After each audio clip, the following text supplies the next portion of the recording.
Report, and I am the Family Services Manager here at the International FOP Association. Welcome to our 7th of 10 sessions in the Resilient Living series. Today we're talking about non-judgment and self-supporting thought. So I'd like to start with a little recap of some of our previous trainings in case you haven't caught them.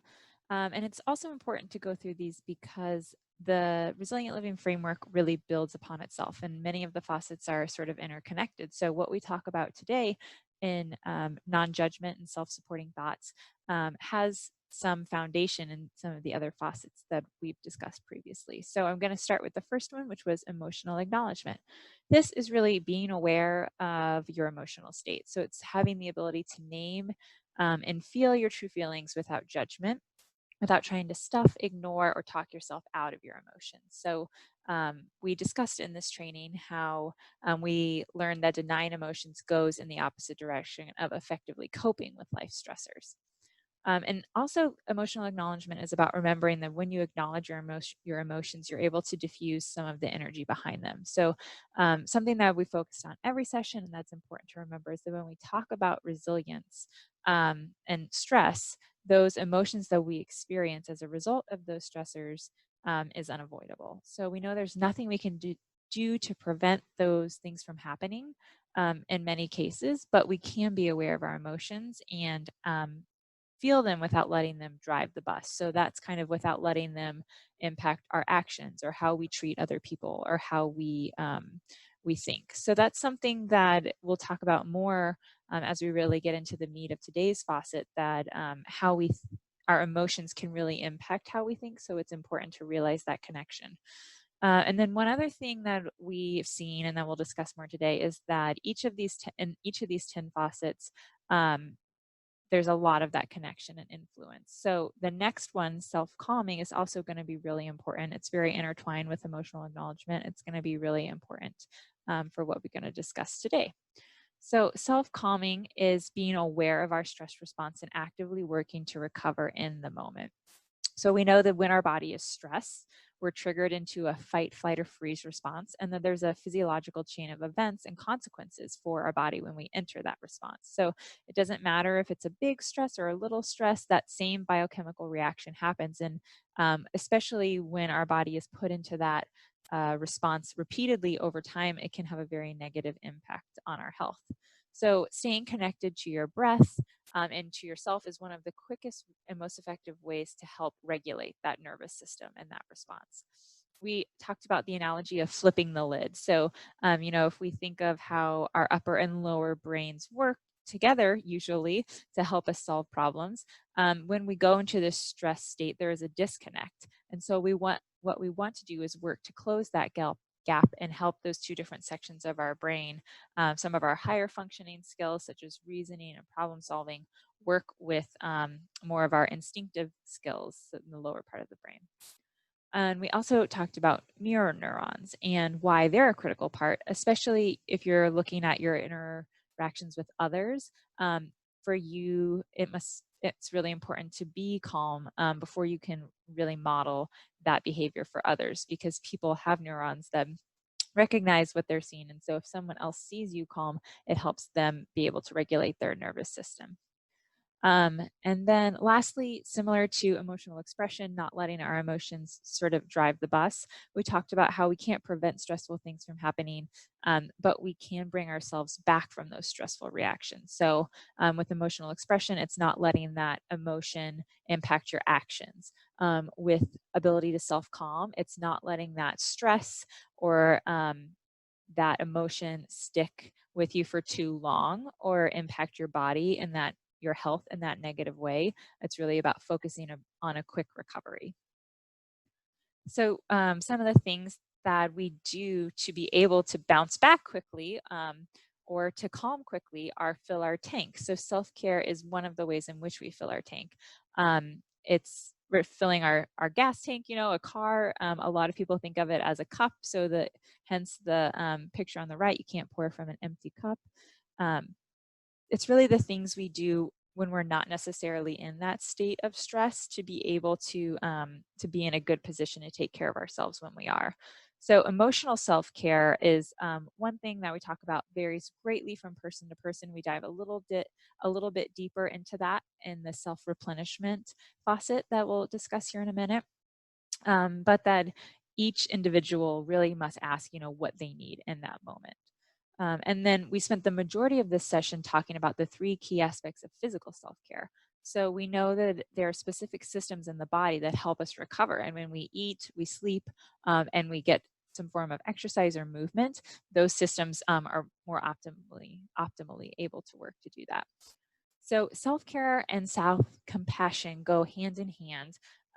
We must come to an activity with the intention of not just meeting um, our body's needs, not just getting the rest for our body, or exercising for our body, or eating for our body. But for them to be most effective, we should also pursue those things that meet our own personal needs. So we're going to talk about that self-compassion more today as well. And then lastly, we talked about how an important part of the resilient living framework is that, these things are practiced not just when you're in a stressful state, not just every now and then, but that we really incorporate them into our daily routine. So it's something we practice often. And then the quicker, or the more we work to incorporate those, the quicker and the easier it will be for us to really recover more naturally from our stressors. They'll be just more of a natural habit, and it'll help our body recover that much quicker. And so hardiness, we discussed the 3 C's of hardiness, which you can see here are commitment. That's really giving it your best, having involvement in areas of work, family, community, religious faith, knowing that those commitments to other areas of life create this importance, and that importance gives our life added purpose. So that those commitments motivate us to put in more effort, and ultimately create more goodness and meaning in life. We discussed control as an aspect of dealing with challenge, that, the studies have shown that how much control we perceive we have in any stressful situation will influence how difficult it is for us to cope with that stressor. So there's internal and external locus of control. And the more we can view situations and focus on the things that are within our control, the quicker we're able to bounce back from stressors. And then lastly, challenge. So this one was really about not ruminating on those things that, those stressors that come up in life. It's about not seeing every change or difficulty as a complete threat, but being able to sort of shift our perspective and look for opportunities of growth, and really minimizing how much we are viewing that stressor as impacting us. And then last month, we talked about the ability to self-replenish. So resilience is really about maintaining our inner reserves. That's one of the critical parts of it. When we talked about self-care, we focused on some of the more physical ways to do that. But self-replenishment is really about recognizing when you're becoming depleted and using your skills to fill yourself back up. So this is kind of a reminder that our approach to being resilient is not sustainable. If we're just having these continuous emotional withdrawals from stress and having to recover from them, that's not sustainable if we're not kind of doing something to counterbalance. So you think of a piggy bank, if you're just taking, or a bank, it doesn't have to be a piggy bank. If you're just taking money out of the bank constantly, your account's going to go empty. But if you're creating deposits to go in, then it really allows that ebb and flow. So we know that when we are feeling self-replenished, we have a positive outlook, we have renewed energy and a stronger and more optimistic outlook. And when we are feeling depleted, our energy is really sort of zapped, and our will to succeed is really undermined. So it's important to remember that self-replenishment can be a part of our larger self-care plan, but that it should always go beyond doing those basic things of self-care for the body that we talked about to stay healthy. It's really about doing those things that fill you up. And sometimes those can go hand in hand if you really enjoy cycling, and that's a way of moving that is healthy for your body as well. But sometimes it's doing the things that aren't necessarily meeting our physical needs. It could be watching TV or, just talking with a friend. So we discussed how positive interactions with others are a really easy way to get more of that replenishment. So, um, you know, are you courteous to others? Do you smile at people you meet? Do you enjoy recognizing others for what they do? Those sorts of things can be a really helpful way to not only increase our own self-replenishment, but to also help bounce back from some of the more negative or challenging situations we have. And then lastly, we discussed how self-replenishment is the metaphor of the bucket and the dipper. So, in our social relationship with others, we can imagine that everyone has this bucket that they carry around, and that when your bucket is full, you're feeling at your best, and then when your bucket is empty, you're feeling your worst. So, if everyone has this invisible dipper, and in each interaction we have with each other, you're filling someone's bucket up rather than taking out of it, you're also in filling their bucket, filling yours, because we talked about how doing positive things for others also increases our self-replenishment, or our sort of sense of community and commitment. So it's just knowing that, that positive relationship with other people not only benefits them, but it also benefits ourselves. And similarly, those negative relationships or actions we have towards other people not only harms others, but it also harms ourselves. So that is the sort of recap of what we've talked about in the previous 6 sessions. For session 7, we're going to focus on non-judgment and self-supporting thoughts. And this faucet is really, we're going to focus on a couple of different things within this non-judgment and self-supporting thoughts. We're going to talk about perfectionism and the inner critic. So what, first of all, is non-judgment or self-supporting? This faucet really about? It's about recognizing when you're being overly harsh with yourself or critical with yourself, and it's about being able to change your thought patterns and self-talk to be more positive and growth focused. So you probably see some of the hardiness coming through with the growth focus, the ability to see challenge as a positive opportunity.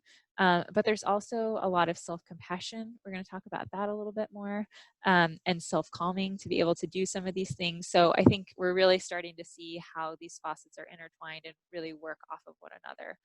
But the 2 key components of practicing this faucet or this skill are letting go of perfectionism and being aware of your inner critic or some of your judgmental thoughts. So it's important to recognize, though, that letting go of perfectionism, it's not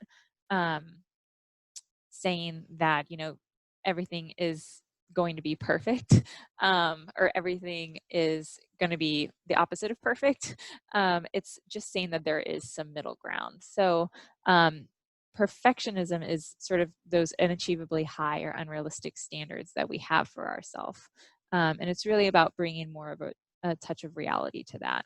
And then being aware of our inner critic, it's really about tuning out or sort of reshaping that voice, the inner critic voice that we have, and realizing that there's really a difference between perfectionism and productively identifying errors. So it's really in how our inner critic talks to us that our perfectionism can be diminished or channeled in a more healthy way. And it's about using that inner critic as a productive voice for improving our performance or our reactions in the future. So it's really, the difference in this is in perfectionism and productivity is really about harnessing this inner critic. So a little bit more about perfectionism before we can probably identify it. I think it's nice to put a little bit more of a label on it. So as I said, it's sort of letting go of those unachievably high or unrealistic standards that we have for ourselves. This doesn't mean that you stop setting goals. So you're still doing your best and you're still taking responsibility for your mistakes. It's just allowing you to believe that you can make mistakes without being harsh, without your inner critic being too reprimanding in that.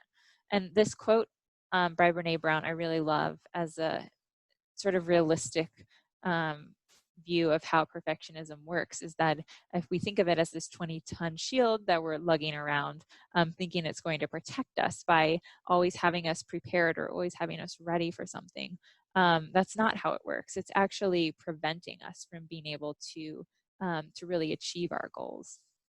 So I think that's something that just I like to keep in the back of my mind, that you think, if I just get this right, it'll be perfect. But a lot of times by focusing on all the things we have to get right, it's preventing some of the other things that we're going to look at here. So first, what are some of the signs, warning signs of perfectionism? So our fear of failure, or making mistakes, our fear of showing vulnerability, or someone else discovering our flaws. So I think you can see for some of these things how a lot of people view vulnerability or flaws as a weakness, but if you kind of shift perspective and you think of, I have vulnerabilities, but if I share those with others, they can support me in the ways that I'm sort of lacking or that I need support in.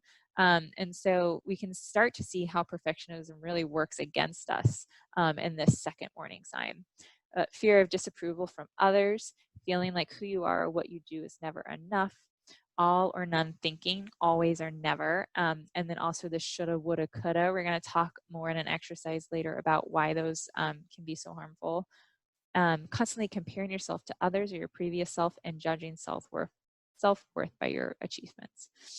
So some of the things to look out for, because perfectionism can exist in a spectrum, obviously, but at its worst, it can cause a lot of really negative effects on us. Our guilt is increased.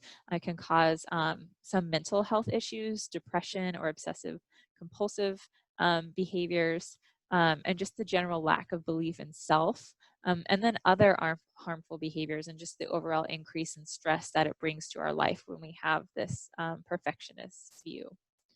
So letting go of these kind of like harsh judgments really makes room for more of the growth, the learning, and the self-supportive talk that can be so beneficial for us.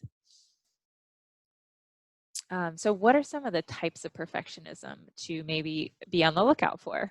I think, everyone struggles with at least some form of perfectionism. This training isn't about saying that we're all perfect. It's about finding little ways that we can improve, because no one is perfect. So some of the common types include a fear of failure driven perfectionism. So that is, struggling with the idea that if you can't do it right, why do it at all? You actively try to avoid making mistakes. And this leads to lots of missed opportunities, passing things off to others, putting off tasks until the very end. So there's definitely, a correlation between perfectionism and procrastination. That's something that you see a lot. Control driven perfectionism. So this is sort of, something that I think people struggle with, to maybe not in every, maybe you don't struggle with it in work, maybe you struggle with it in the kitchen if you're someone who really likes to cook. You struggle with the idea that if you want it done right, you must do it yourself. You have trouble trusting others with tasks. You believe that your way is better, and you have an extra hard time when things do not go according to your expectations or plans.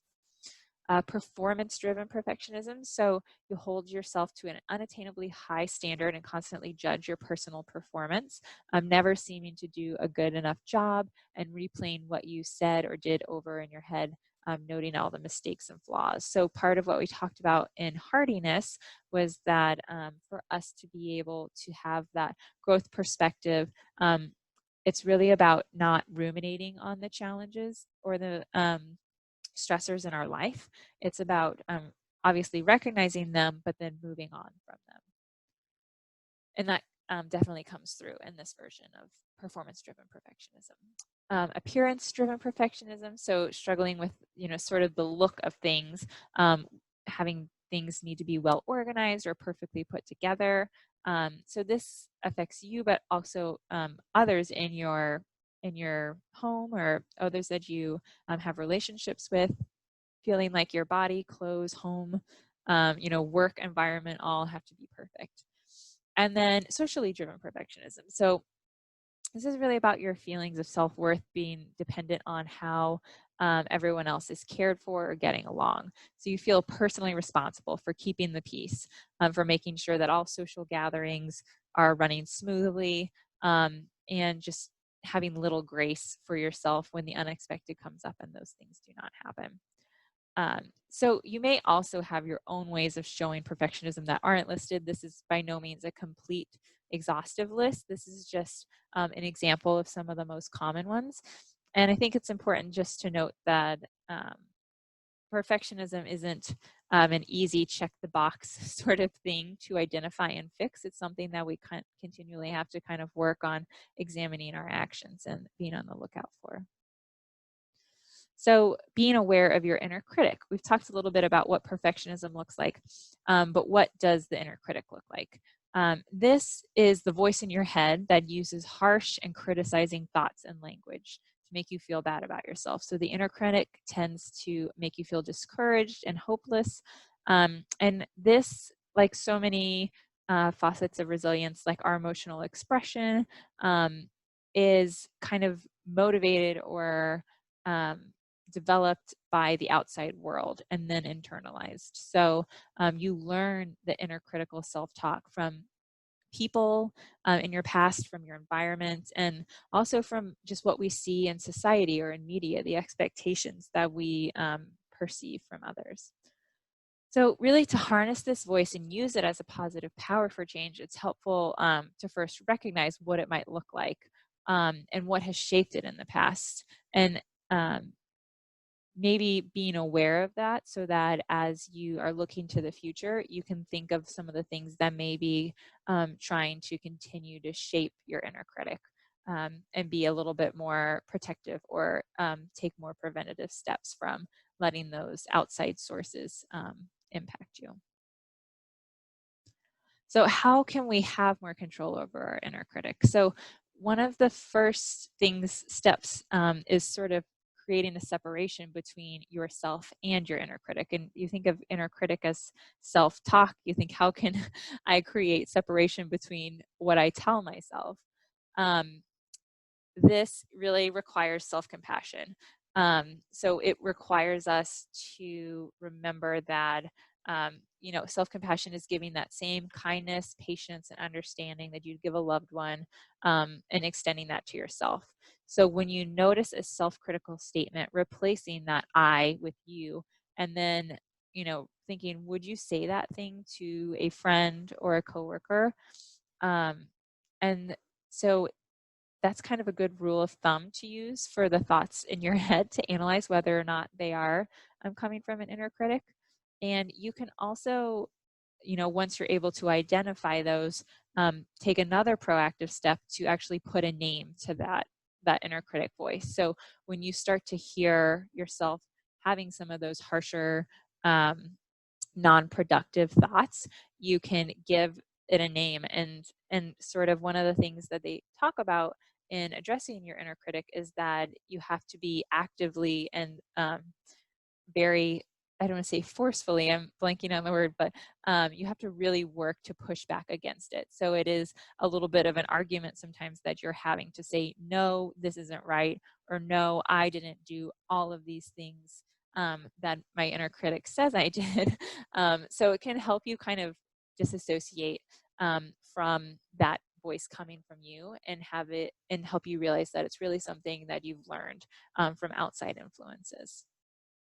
So once you're aware of your inner critic and see it as separate from yourself, you can challenge it and start to really flip more of those negative statements to turn them into positive ones. But I wanted to first share this quote about self-compassion and the inner critic. So, perfectionism really removes compassion and it inserts judgment. So it's important for us to address perfectionism to try to remove that judgment and put self-compassion back in its place. And so Dr. Kristen Neff has these self-compassion breaks. She has lots of good audio recordings, meditations, but this quote, things will not always go the way you want them to. You'll encounter frustrations, losses will occur, you'll make mistakes, bump up against your limitations, and fall short of your ideals. This is the human condition, a reality shared by all of us.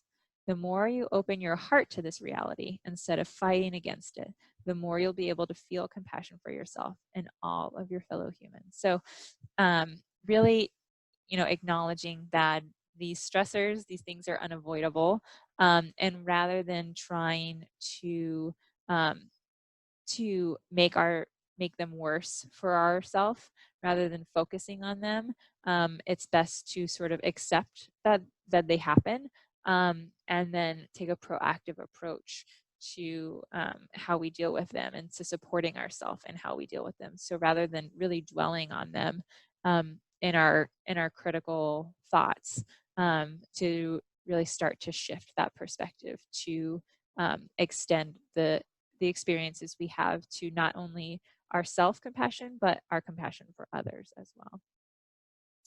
So how do you neutralize that inner critic? It can be helpful to start with identifying some of the times that that critical self-talk comes up. So are there specific events or environments where you tend to be more critical or have negative self-talk? Um, and our inner critics are truly, what we're trying to let go of when it comes to improving this faucet. So they're those little voices in our heads that try and tear us down by making us feel bad about what we do or how we look or how our bodies are functioning. So looking for some of those extreme words like awful, worthless, stupid, always, never, weak.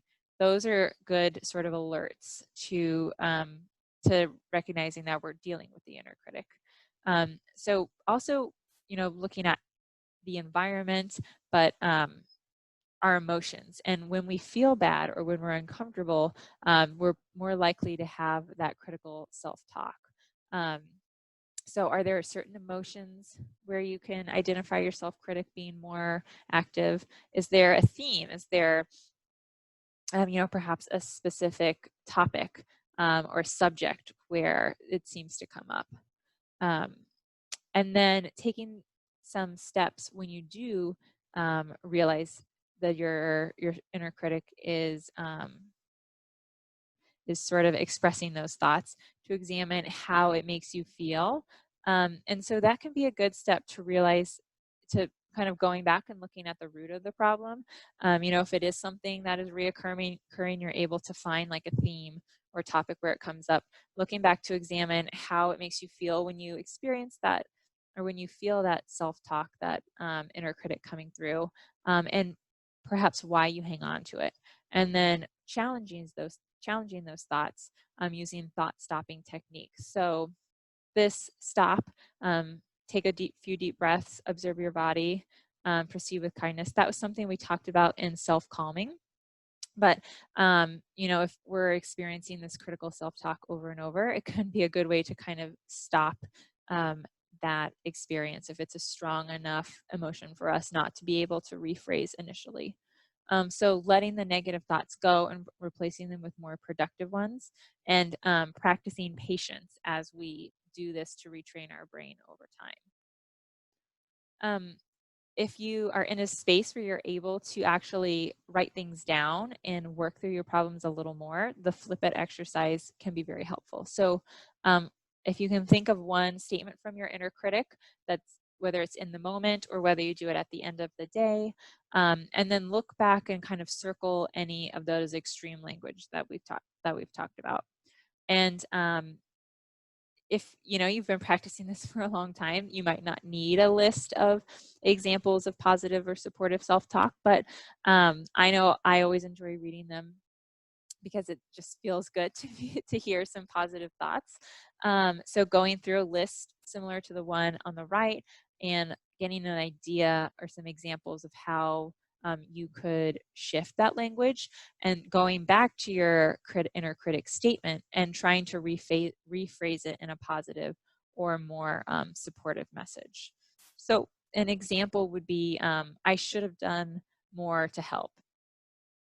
Instead of saying what I should have done or could have done, realize focusing on what you did do. So I did what I could with the knowledge, skills, and resources I had at the time, and that's enough.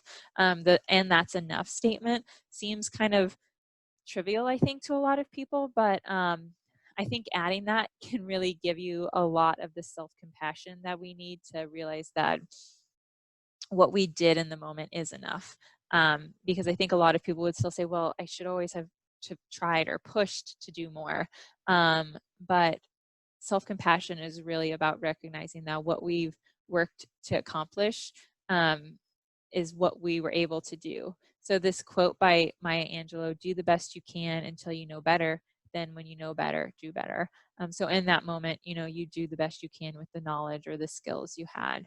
And that is enough. And then the second one, a little bit more vague. I can't believe I messed that up. So this one is really taking more of a productive, instead of just focusing on the negative side of things, realizing that, yes, I made a mistake. This realizing, this recognition, as you may remember, ties into our emotional expression a little bit. It takes some of the negative emotion out of it by acknowledging it. So I made a mistake, but mistakes happen even when we do our best. And then focusing on some of the positives. So I've learned so much from this experience. So I know these were kind of vague negative self-talk examples, but I think that one of the good things is that the more specific it sort of gets, the more you're able to realize that how we address our negative self-talk is actually, there's not a specific supportive phrase for everything. It can be like that's enough, or the focus on the positive growth that we can sort of work in. Oh, sorry, I don't know what happened. I got way back to the beginning, but the sort of ability to focus on self-compassion and that's enough, or the positive growth of I've learned so much, that those are some of the topics that we can include in our supportive self-talk to combat those. So a few other helpful go-to phrases. I'll do my best and that's enough. I can always try again if things do not go as planned. So when we talk about hope and optimism, I think it's next month, we'll talk about will, way power, and follow through. And it's sort of creating this idea that, if things don't work out, there's another path. If things don't go the way you envision them, there's always another path you can take. And so I think structuring that into your supportive self-talk to realize that, if you do your best, but things still don't work out, you can try again if they don't go as planned. And also, it's normal to make mistakes. I own it and I will grow from this situation. So those are just a few examples of helpful go-to phrases that have some of those things that I think are really good components of a supportive self-talk. So to sort of recap, the end goal is to pay attention to the thoughts you tell yourself over the course of a day. So just like all of the other facets of resilient living, it's not something that we want to practice just in a moment of stress, because I think we would be surprised at how much negative or critical self-talk or perfectionism we do when we're not under stress, just throughout our day. And remembering that as much as we can try to eliminate that as a part of our daily habit, the better. That it's okay to have standards for yourself and your work, but to remember to let go of our inner critical self-talk and judgment.